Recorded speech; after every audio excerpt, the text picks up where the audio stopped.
देव और शालिनी की शादी एक अरेंज मैरिज थी। दोनों पहले से एक दूसरे को नहीं जानते थे, लेकिन परिवार की सहमति से ये रिश्ता तय हुआ था। शादी के बाद धीरे धीरे दोनों एक दूसरे को समझने लगे।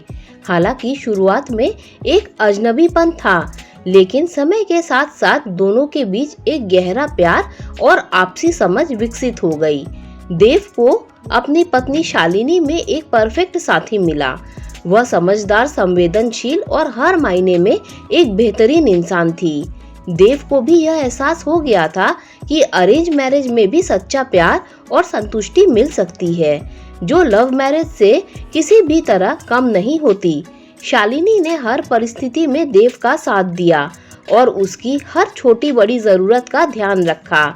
जब देव ऑफिस से थक कर घर आता तो शालिनी पहले से ही उसके मन की बात समझकर उसे आराम दिलाने की कोशिश करती। दोनों के बीच एक खूबसूरत बॉन्ड बन चुका था। एक दिन देव ने अपने पुराने दोस्त करण को घर पर दावत के लिए बुलाया। करण ने शालिनी को देखकर देव से कहा, यार, तुमने तो अरेंज मैरिज की है, लेकिन तुम्हारी पत्नी कितनी समझदार और खूबसूरत है। तुम सच में बहुत लकी हो। देव गर्व से मुस्कुराया और अपनी जिंदगी को धन्य महसूस किया। कुछ ही महीनों बाद देव और शालिनी ने तय किया कि वे कुछ दिन अपने फार्म हाउस में बिताएंगे। यह फार्म हाउस उनके परिवार की प्रॉपर्टी थी, जहां वे शांति और सुकून के कुछ पल बिता सकते थे। दोनों कार में बैठकर खुशी खुशी फार्म हाउस के लिए निकल पड़े। शालिनी देव के साथ उन पलों का लुत्फ उठा रही थी। देव ने उसे आश्वासन दिया था कि इस बार का ट्रिप सिर्फ उनके लिए होगा, बिना किसी काम के टेंशन के। रास्ते में अचानक उनकी कार का एक्सीडेंट हो गया। टक्कर इतनी जबरदस्त थी कि दोनों गंभीर रूप से घायल हो गए। जब देव को होश आया तो वह हॉस्पिटल में था। जैसे ही वह उठा, सबसे पहले उसने शालिनी के बारे में पूछा। वह उसे ढूंढते हुए एक दूसरे कमरे में गया, जहां उसने देखा कि शालिनी के पैर में गंभीर चोट लगी थी। डॉक्टर ने देव को बताया कि शालिनी के पैर में इतना गहरा जख्म था कि उसकी नसों से काफी खून बह गया और उसके पैर को काटना पड़ा। यह सुनते ही देव के दिल में दर्द की लहर दौड़ पड़ी। शालिनी खुद को भी बहुत असहाय महसूस कर रही थी। उसने देव से कहा, अब मैं तुम्हारे लिए बोझ बन गई हूँ।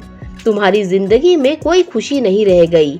लेकिन देव ने उसका हाथ थामकर कहा, ऐसी कोई बात नहीं है।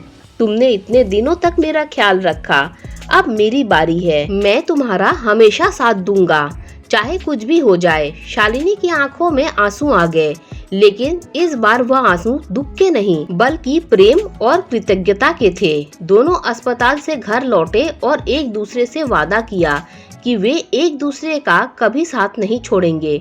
देव ने अपना ऑफिस का काम छोड़कर वर्क फ्रॉम होम का विकल्प चुना, ताकि वह शालिनी का ख्याल रख सके।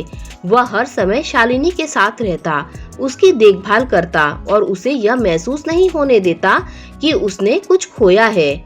एक दिन देव का दोस्त करण फिर से उनके घर आया। उसने देव से कहा, तुम्हारी पत्नी अब चल नहीं सकती। तुम क्यों अपनी पूरी जिंदगी बर्बाद कर रहे हो? तुम अब भी एक अच्छी जिंदगी जी सकते हो। चाहो तो दूसरी शादी कर लो और शालिनी को भी अपने साथ रख सकते हो। यह सुन देव को गुस्सा आ गया।